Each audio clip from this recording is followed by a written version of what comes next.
They say airports are places of order, of control, of quiet rules that everyone is supposed to follow.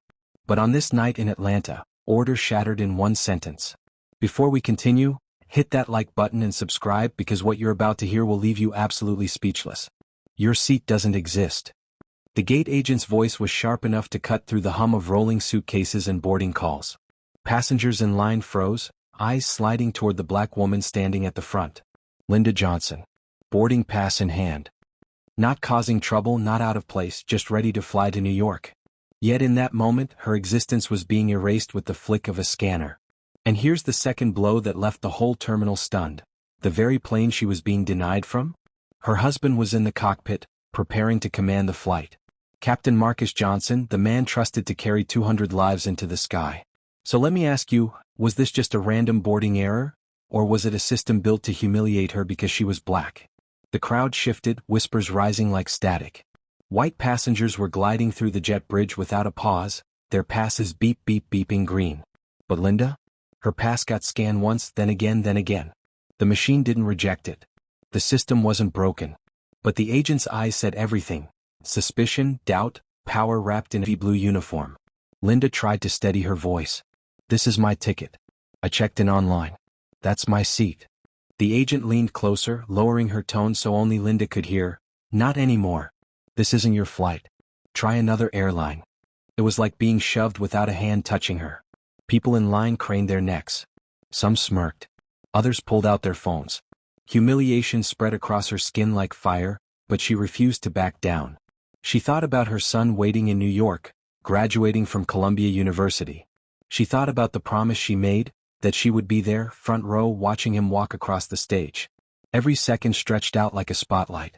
And in those stretched out seconds, the gate became more than just a walkway to a plane. It became a barrier, a test, a wall whispering, "You don't belong here." Back in the cockpit, Marcus Johnson was adjusting instruments, flipping switches with muscle memory. His headset buzzed with clearance codes, numbers, routine. But outside that sealed door, the routine was breaking. His wife, his partner in life, was being treated like a trespasser. He didn't know it yet, but the same plane he was trusted to fly had already betrayed them both. Passengers glanced between Linda and the agent. A mother with a stroller frowned, whispering to her husband. A businessman shifted uncomfortably but said nothing. The silence of bystanders was louder than any alarm. Linda held her ticket out again, her hand trembling. Please. Look at the seat number. The agent didn't even glance. She pressed a button under the counter. A tiny red light blinked. To most it looked like nothing. But later when the footage leaked, that blink would mean everything. For now, it was just another reminder. The decision wasn't about the paper in Linda's hand. It was about the color of her skin, about who gets waved through and who gets stopped. And just beyond the jet bridge door, the man meant to guide the plane into the sky was about to learn that his own wife had been told she didn't belong in the space he commanded. What happens when the pilot himself discovers the person being humiliated at the gate is his wife? Before the stares, before the whispers, before the gate agent's sharp tone cut her dignity in half, Linda Johnson was just a woman with a plan. A wife, a mother, a professional, and tonight a proud mom headed to New York City for a moment she had waited her whole life to see. Her son, Aaron, was graduating from Columbia University. For Linda, this trip wasn't luxury. It was duty, joy, and sacrifice all rolled into one. Linda lived in Charlotte, North Carolina, where she worked in healthcare administration. She wasn't rich, but she was steady. She was the kind of woman who kept every receipt in a folder, who checked flight times twice, who ironed her dress shirt the night before so she wouldn't be scrambling at the last minute. She didn't cut corners because she couldn't afford to. And that's why this ticket mattered. She had paid full price for first class, a splurge she almost never allowed herself, just to make the trip less exhausting. But Linda wasn't a stranger to the feeling of being second-guessed. At work, she was often the only black woman in the room, the one whose suggestions had to be repeated by someone else before they were taken seriously. She had learned to stay composed, to walk with dignity no matter who tried to undermine her. That night at Hartsfield Jackson, she carried that same quiet strength. Her boarding pass was printed neatly. Her ID tucked in her purse. She was ready. And yet, under the bright lights of the terminal, a thought tugged at her. Would she be treated like everyone else in that line? Or would she once again be asked to prove she belonged? It wasn't paranoia. It was memory, the memory of moments when her presence in certain spaces was met with suspicion instead of welcome. She tried to push that thought away as she adjusted her purse strap and smiled softly at the woman ahead of her. She told herself, "This is about Aaron. Just make it to New York." But what Linda didn't know was that just beyond the boarding gate, someone's eyes had already locked on her. Watching, judging, deciding. And in the next chapter, those eyes will make a choice that turns her trip into a nightmare. They say the smallest look can carry the loudest insult. And Linda Johnson felt it the moment she stepped to the front of the line. The gate agent's eyes didn't scan her boarding pass first. They scanned her, head to toe, like she was measuring whether this black woman belonged anywhere near that jet bridge. Linda noticed the pattern instantly. White passengers ahead of her. Quick smiles, light beeps, wave through. No hesitation. But when her turn came, the agent's tone shifted. Cold. Calculated. The scanner beeped green. Yet the agent didn't wave her through. Instead, she tilted the boarding pass, squinting at it, then at Linda. "Hold on," she muttered. She ran the barcode again. Beep. Green. Still she frowned. Linda kept her posture straight, though her chest tightened. She could feel the eyes behind her, businessmen, families, other travelers, shifting uncomfortably, watching the scene unfold. Nobody said a word, but the silence itself screamed, "Something's wrong with her." And then came the second check. The agent tapped at her computer, sighing like Linda was already a problem. She slid the pass back toward her but didn't let go. "This seat number, it doesn't match," she said flatly. Linda looked at the screen. Her number was there, 2A first class, printed bold in black ink. But the agent's lips pressed together like she'd already decided this wasn't Linda's place. Symbolism has a cruel way of showing up when you least expect it. That gate wasn't just a doorway to an airplane. It was a wall. And the agent was the guard. Linda's heart pounded. She thought about her son's graduation, the years of sacrifice that got him to Columbia, the pride swelling in her chest. And yet, here she was being told without words, "You don't belong on the other side of this door." But what the agent whispered next, so quiet Linda almost didn't catch it, would turn the humiliation into something far darker. The line at gate C-23 slowed to a crawl. Linda Johnson stood frozen, her boarding pass clutched tight, while the agent's voice cut sharper than the buzzing intercom. "Ma'am, I've already explained. This isn't your flight." Her words weren't loud, but they carried enough weight for the whole line to feel it. A hush rippled through the passengers. People shifted in place, some glancing at Linda, others pretending not to see. And then came the stares, the kind that scan you head to toe, like you've stepped into a room where you don't belong. Linda's cheeks burned.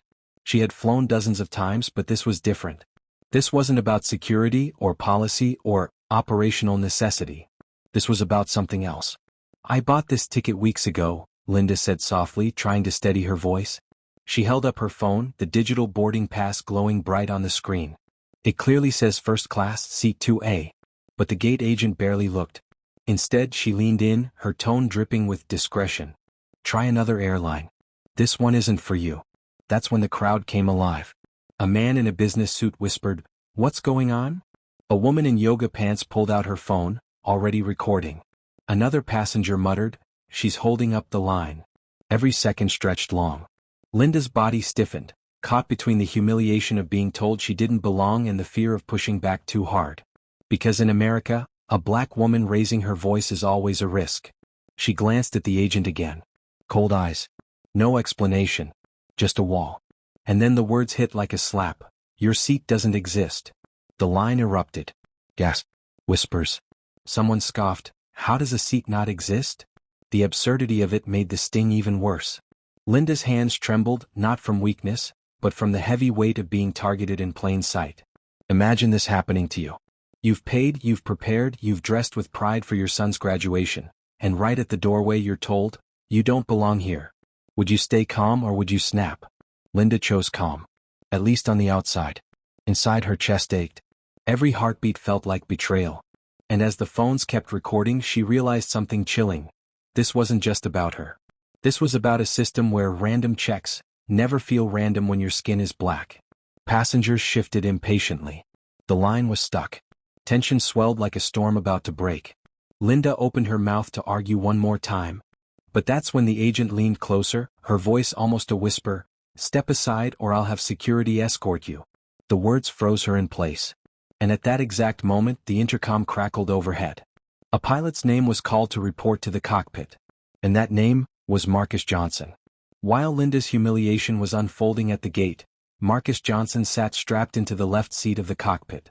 He was calm, methodical, moving through his pre-flight checklist the way he'd done 1,000 times before. Switches clicked, gauges glowed, radios hummed with static. To passengers, pilots are symbols of authority. To Marcus, it was muscle memory, discipline forged over years of training, discipline that demanded he keep every personal thought locked outside the cockpit door. At that moment he wasn't Marcus the husband or Marcus the father. He was Captain Johnson, responsible for the lives of hundreds of strangers, trusted to guide a steel giant through the night sky. That's what the uniform meant. That's what the gold stripes on his sleeve promised. But there was something he didn't know. Just steps away, on the other side of the jet bridge, his wife was being treated as if her very presence in first class was a problem to be solved. And isn't that the irony? The same airline that trusted Marcus to command its plane was, at the exact same time, trying to erase his wife from its cabin. He adjusted his headset, eyes steady on the flight plan. His co-pilot chatted casually about weather over New York, turbulence reports, nothing unusual.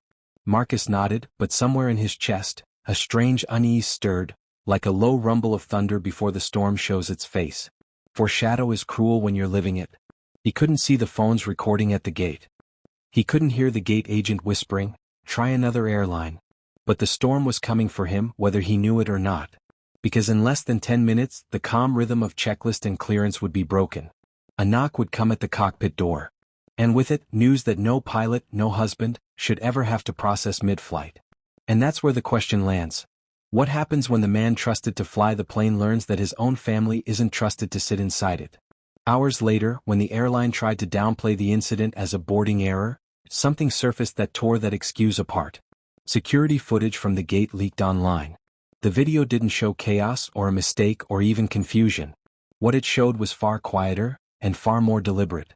In the grainy clip, you can see the gate agent standing at her podium, tapping on her keyboard. She looks tense as if waiting. Then a man in a dark suit steps close.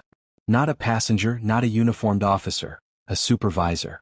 He leans in, covers his mouth with his hand, and whispers something directly into her ear. Her shoulders stiffen. She nods once. And then, only seconds later, Linda Johnson steps forward with her boarding pass. That's when the denial begins.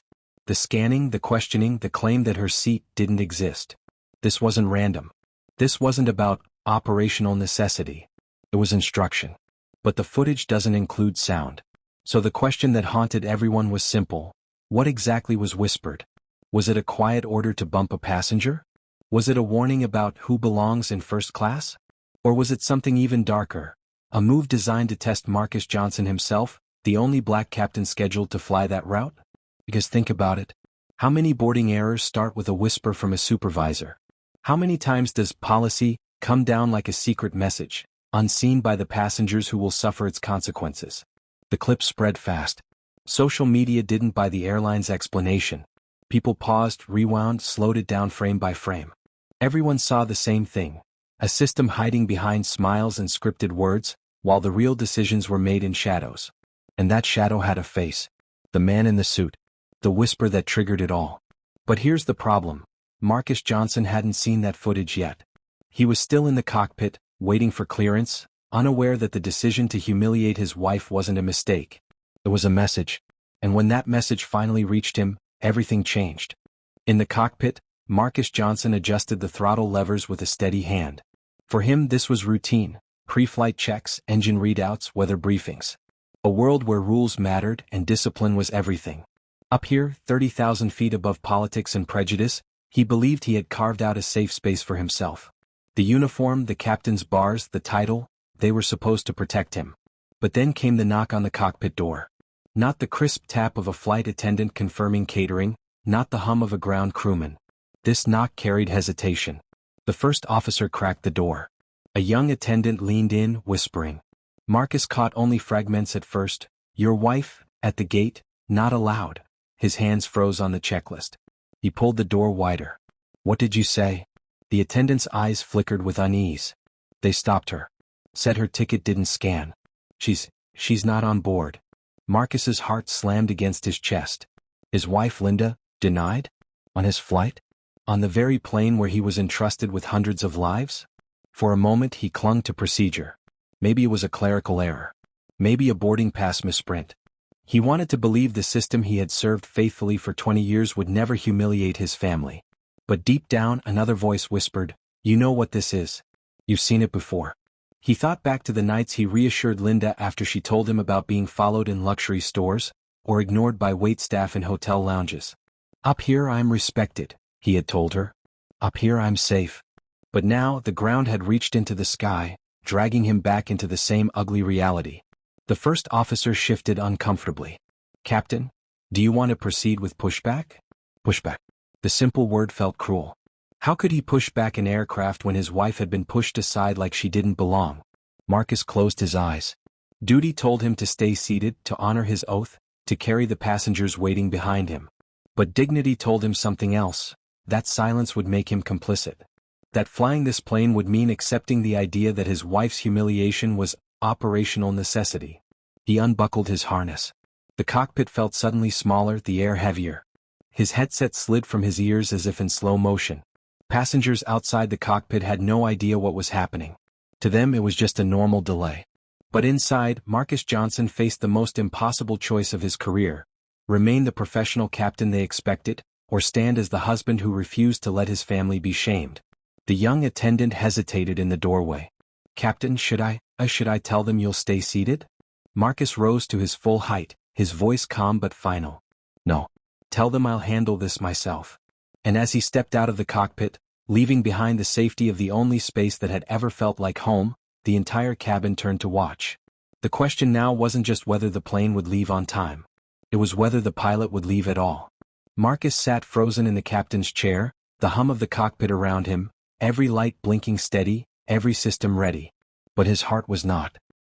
He pictured Linda standing at the gate, her boarding pass in hand, her dignity stripped away under the cold stare of a uniform that carried more power than compassion. He thought of her voice, calm, patient, pleading, being drowned by whispers and stares. And then he thought of silence.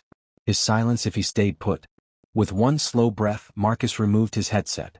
The first officer glanced at him, confused. "Captain? We're cleared for pushback." But Marcus didn't answer. He stood, tall and deliberate, his uniform crisp, his gold stripes gleaming under the cockpit light. He opened the door, stepped into the aisle, and the cabin fell quiet. The chatter died, the rustle of bags stopped. All eyes shifted to him, the man who carried their trust 30,000 feet into the sky. Marcus walked forward, calm but unshakable. He reached the center of the cabin, and with a voice steady enough to cut through the silence, he said, "If my wife isn't worthy to fly this plane, then neither am I." Gasps rippled through the rows. A few passengers clapped, their hands echoing sharp and defiant. Others just stared, mouths open, disbelief written across their faces. A mother hushed her child. A man in a business suit muttered under his breath. But Marcus didn't waver. His words weren't a performance, they were a refusal to bow. Flight attendants froze in the aisle, caught between company policy and the moment unraveling before them. They exchanged nervous glances, waiting for a cue that never came. The passengers shifted in their seats, recording on their phones, whispering questions that no one could answer. And here's the part no one expected. Marcus didn't shout. He didn't rage. He delivered his protest with the same calm he used to announce turbulence. That calm made it more powerful, more undeniable. Because calm meant control. Calm meant truth. Behind the gate door, chaos stirred. Radio calls buzzed. The word discretion was repeated like a code. An airline manager whispered into a headset, "We need a replacement captain immediately." But in that moment, no replacement could erase what had already happened. Passengers started choosing sides. Some said, "He's abandoning us." Others argued, "No, he's standing up for us." A woman near the front leaned toward the man next to her and whispered, "If she was white, this never would have happened." The plane sat still, grounded by more than fuel and schedules. It was grounded by truth. Marcus stepped off, leaving the cabin in stunned silence. The jet bridge door closed behind him with a heavy metallic thud, like a gavel striking wood. And just like that, the airline lost not just the captain but control of the story. But what none of them knew, not yet, was that the real firestorm wasn't inside the cabin at all. It was waiting online. Within minutes, the videos passengers had recorded would start spreading.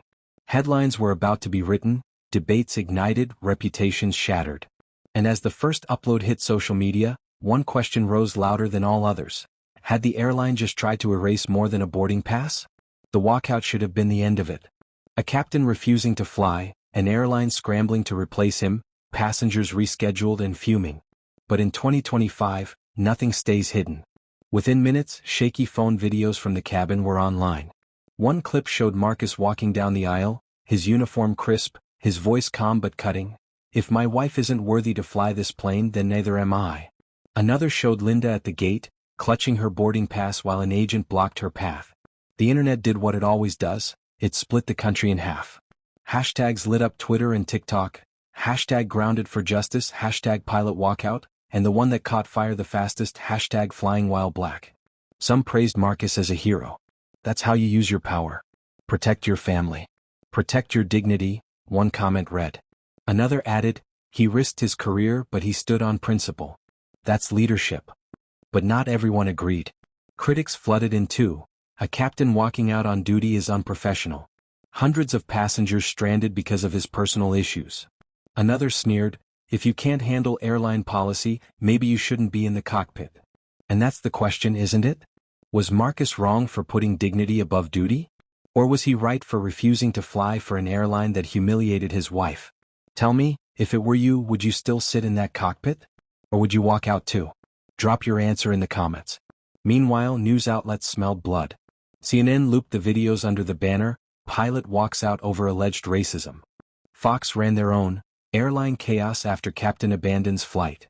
Everyone wanted to frame it, to spin it. But the truth was rawer than any headline could hold. And then came the twist no one saw coming. Late that night, a new clip surfaced. Security camera footage, not from a passenger but from inside the gate area. And in that grainy video, you could clearly see the gate agent pause, lean toward her supervisor and nod right before blocking Linda. A whisper. A signal. A move that looked less like protocol and more like orders. Now the firestorm wasn't just about a walkout. It was about intent. And the question that burned across every screen was simple. Who gave that order, and why? But the answer, when it finally came out, would be darker than anyone was ready for. The airline called it a boarding error. They always do. But hours after Marcus's walkout, the internet found something the airline didn't want seen. A new clip surfaced, grainy, pulled from a security camera in Atlanta's Hartsfield-Jackson Airport. The footage showed the gate minutes before Linda was stopped. You could see the agent standing stiff behind the podium, scanning tickets. Then, clear as day, a supervisor leaned down, whispered something in her ear and tapped the screen. Seconds later, the gate agent looked up at Linda and blocked her path. Coincidence? Or was this planned? Viewers froze the video, replayed it, slowed it down. And every time it looked the same. An instruction, a nod, a denial. The internet didn't buy boarding error anymore. They called it sabotage. They called it a setup. Because here's the detail that caught fire. Marcus wasn't just any pilot. He was the only black captain scheduled to fly that exact New York route that night. Out of all the crews, out of all the schedules, he was the only one. And the passenger denied boarding? His wife. You tell me, was that random? Or was it targeted? Think about it. Linda's ticket wasn't just missing. Her seat had been reassigned. Not bumped, not upgraded, not moved. Reassigned, minutes before boarding. That's not a glitch. That's a choice. And here's where it gets darker. Aviation insiders began whispering online. Pilots of color had long complained about being sidelined on high-profile routes. Less visibility. Less prestige. More random, scheduling changes that always seemed to hit the same people. But when those pilots spoke up, the answer was always the same: operational necessity. Sound familiar? So what really happened at that gate? Was Linda just unlucky, another black passenger humiliated in a first-class line? Or was she the pressure point, the way to break a captain who was never supposed to be at the helm of that flight in the first place? Because power doesn't always shout. Sometimes it whispers. A hand on a shoulder. A nod to a screen. A simple phrase like, "Check that ticket again." Discretion wrapped in a smile. Experience hiding behind protocol. And in that whisper, a decision was made. Linda would not board. Marcus would be tested. And an entire airline would soon be forced to explain the unexplainable. But the question that burned hotter than all of it was this: who gave that order and why? The airline wasted no time. Within hours, a polished statement appeared on every news outlet. This was an unfortunate boarding error. Our policies are designed to treat all passengers with fairness and respect. We regret any inconvenience caused. Boarding error.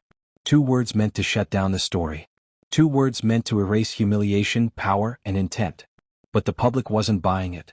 Because if it was an error, why did it only happen to Linda? Out of all the passengers in line, why was her ticket the one suddenly marked invalid?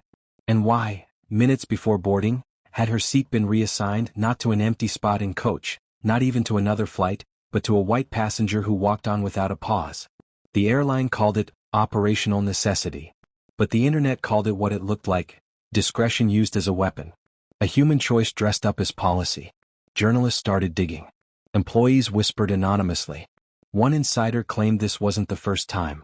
Seats had been reshuffled before, quietly without explanation, always under the banner of experience and procedure. The company line was always the same. Nothing personal, just random. But ask yourself, what's the statistical chance that random always lands on the same kind of passenger? Viewers replayed the leaked security footage over and over. The supervisor whispering, the agent nodding, the denial. If that's random, then random suddenly looks very intentional. And here's what made the story boil hotter. Marcus Johnson wasn't just any pilot. He was one of the very few black captains in a major airline cockpit. For him, reputation was everything. For the airline, reputation was everything. And now the world had seen that reputation crack in real time. Still, the airline doubled down. Calm, rehearsed voices on television insisting there was no discrimination. This was simply a mistake. But mistakes don't usually come with whispers, reassignments, and humiliation in front of a crowd. So the public asked louder, if it wasn't discrimination, what exactly was it? Because when a company spends more time polishing excuses than answering questions, you know there's something they don't want uncovered.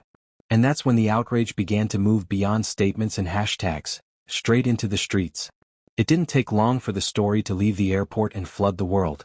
By sunrise, clips from passengers' phones were everywhere. Marcus walking out of the cockpit, Linda standing by the gate with tears in her eyes, the stunned silence of a plane full of people who didn't know whether to clap or curse. Twitter, TikTok, Instagram, every feed carried the headline, "Black pilot walks out after wife denied boarding." The comments section was a battlefield. Some called Marcus a hero who chose dignity over duty. Others accused him of abandoning his passengers. But for millions watching online, the question was clear. What kind of America humiliates a black woman with a first-class ticket, then punishes her husband for standing by her?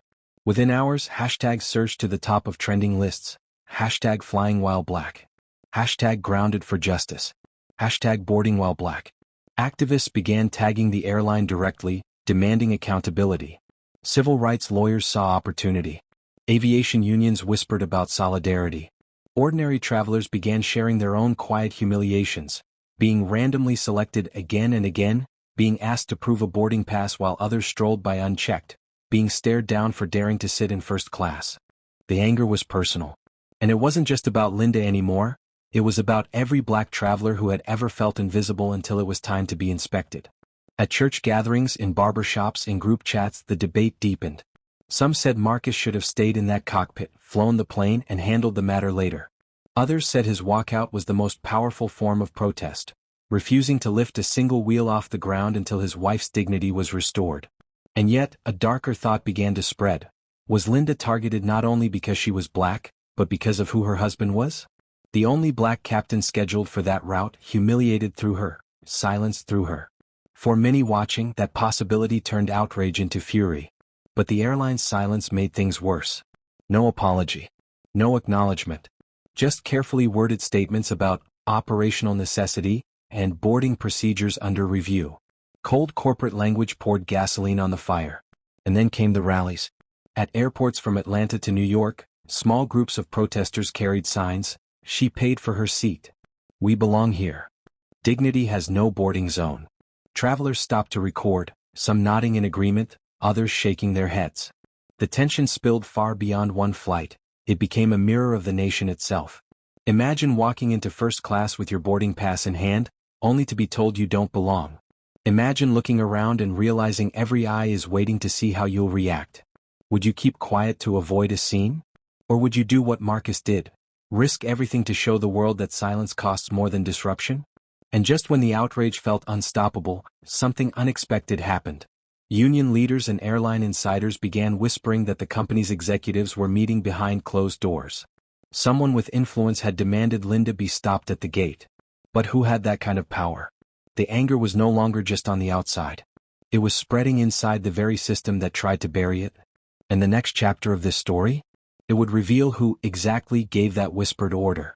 Behind closed doors, the lights in the airline's headquarters glared down on a long mahogany table. Phones buzzed, screens flashed, and the mood was heavy. Executives sat stiff in their tailored suits, whispering words like discretion, experience, and operational necessity. But none of those polished phrases could hide what was really at stake. Their company's reputation was bleeding out online. On the giant screen, trending hashtags lit up the feed. Hashtag flying while black, hashtag grounded for justice. Millions of views, millions of angry comments. The story of a black pilot walking off his own aircraft was no longer just a scandal. It was a firestorm threatening to burn through their carefully built image. But here's the twist no one outside that boardroom knew. Hours before Linda Johnson was blocked at the gate, a VIP passenger had filed a complaint. Not just any passenger. A well-known CEO, someone whose company's contracts meant millions for the airline. His message to the supervisor was blunt: I don't want to sit next to her in first class. Handle it. And that's the chilling part. It wasn't random. It wasn't policy. It was power protecting power, using racism as the quiet weapon. A single whisper from an elite voice carried more weight than a black woman's paid ticket, more weight than her dignity, more weight even than the authority of the black captain scheduled to fly that route. In that boardroom, some executives argued damage control. Issue another boarding error statement, bury the footage, silence the staff involved. But others knew the truth was out there now, spreading faster than any memo. And ask yourself this: if a billionaire's comfort can erase a black woman's right to board, what does that say about who really owns the sky? Because this wasn't just about Linda. This was about every unspoken deal in elite spaces, where decisions are made behind closed doors and racism wears a business suit. One executive leaned forward, voice low but firm: we need to contain this before Marcus talks. If he speaks, it won't just be a scandal, it'll be a movement. And that's when the real battle began, not on the airplane but in the shadows of the boardroom. But the question is, what move would Marcus make next? When the dust settled, the airline thought the storm would pass. They were wrong. What happened at that gate refused to fade. It grew louder, heavier, undeniable. And in the middle of it all stood Marcus Johnson, a man who had given decades of his life to flying, now forced to choose between career and conscience. Days after the incident, Marcus handed in a letter to his airline. Not a retirement letter, not a transfer request. A resignation, temporary he called it, but heavy with meaning. In it he wrote, "If my wife cannot walk onto a plane with dignity, then I cannot sit in a cockpit with pride." That letter leaked. And when it did, the public saw not just a pilot, but a black man willing to walk away from the skies he loved rather than bow to a system that humiliated his family. Meanwhile, lawyers circled. Civil rights attorneys reached out to Linda, offering representation. Aviation experts began dissecting the incident on television. The question wasn't just about one boarding pass. It was about an entire structure of discretion, operational necessity, and experience, words that sounded professional, but in practice became the mask for prejudice. And then came the lawsuit talk. Not just damages for humiliation. Not just compensation for missed flights or ruined dignity. But the possibility of a class action. A broader claim that could drag every whispered random reassignment into the light. Inside the airline, fear spread. Employees whispered about training sessions suddenly canceled, memos rewritten overnight. A quiet purge of language had begun. Random became system glitch. Operational necessity became unfortunate reassignment. Words bent to hide what everyone already knew. But outside, the debate split households. Was this pure racism? Or was it the uglier mix? Race plus class, skin plus status, dignity denied because black excellence crossed into elite space? Some commentators argued Linda had been blocked because she was black, plain and simple. Others said it was about protecting the comfort of wealthy, white first-class passengers. Most agreed it was both. And that's why the story refused to close. It was no longer just about Linda and Marcus. It was about who gets to belong in spaces marked elite. It was about the gates, literal and symbolic, where blackness is always inspected before it is accepted. Airline stock wavered. Shareholders demanded answers. Behind polished statements, executives scrambled, asking themselves a question they would never say out loud. Was denying one black woman her seat worth billions in losses? But the Johnsons weren't done. Linda and Marcus, once silent victims of a boarding error, now stood at the center of a national reckoning. And whispers began to spread. They were preparing a legal strike that could shake the entire industry. The courtroom was calling. And the evidence waiting to be revealed would force the world to face what really happened that night in Atlanta. Airplanes are supposed to be neutral ground. A seat is a seat. A ticket is a ticket. But what happened to Linda Johnson proved that even at 30,000 feet, power decides who belongs and who doesn't. The boarding gate that night in Atlanta was more than a door to an aircraft. It was a door to America's truth, that black dignity is still inspected before it is accepted. Think about it. Linda wasn't late. She wasn't unruly. She wasn't trying to cut corners or sneak her way into first class. She was a wife, a mother, a professional with a valid boarding pass in her hand. But in the eyes of that agent, and in the whispered orders from above, her presence in that elite space was treated as a problem. Not a passenger. A problem. And Marcus? For years he believed the cockpit was his sanctuary. The one place where his uniform shielded him from the stares, the doubts, the constant need to prove himself. But the moment his wife was humiliated at the gate, he realized the truth. The wings on his chest could not protect her from the weight of systemic racism. His authority ended the second someone with discretion decided her seat didn't exist. Here's the part that keeps people arguing. Was this simply racism or was it also classism? Because when the leaked footage revealed that a CEO-level passenger had complained about who was sitting in first class, the story took on a darker edge. This wasn't just about race. It was about elite comfort, about keeping blackness out of spaces built to signal status. Racism wasn't an accident here. It was a tool used to protect someone else's privilege. And the symbolism is chilling. First class, polished, exclusive, draped in champagne and warm towels, represents America's elite spaces. Economy, crowded, overlooked, filled with the masses, represents everyone else. And who gets to cross that invisible line is never just about money. It's about who society quietly decides belongs. Linda had the ticket, she had the right, but she didn't have the privilege of being unquestioned.